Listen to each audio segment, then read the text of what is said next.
नमस्कार, मी कुमारेश्वर, जिल्हाधिकारी सोलापूर.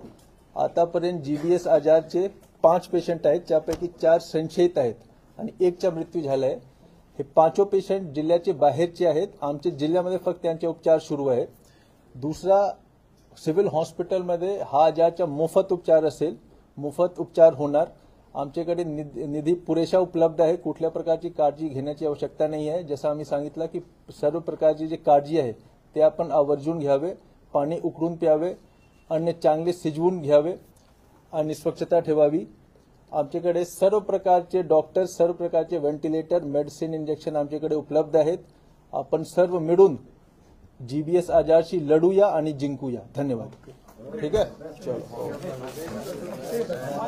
तो इसको ना एक माझी विनंती आहे, तुम्ही ना 2-3 गोष्टीवर थोडा हायलाइट करा. नंबर 1 नॉन कम्युनिकेबल आहे, हा ना, तो नंबर 1. नंबर 2 सर्वात महत्वपूर्ण, कारण कोविडमध्ये सर्वात डेथ जे झाले होते ना, तर कशासाठी झाले होते की लोक ओव्हर द काउंटर जाऊन फार्मसीतून दवा घेत होते. त्यानंतर सीटी स्कोर तुमच्या 10-12 आल्यावर ते हॉस्पिटलमध्ये गेले.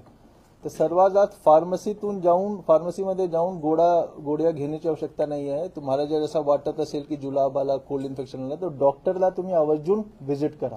हे 2 गोष्टीवर तुम्ही भर दिला तर पाणी उकळून प्यावे, हे सगळे 3 गोष्टीवर भर दिला तर मला वाटतं की ते हे होईल. ठीक आहे, चलो, खूप खूप धन्यवाद.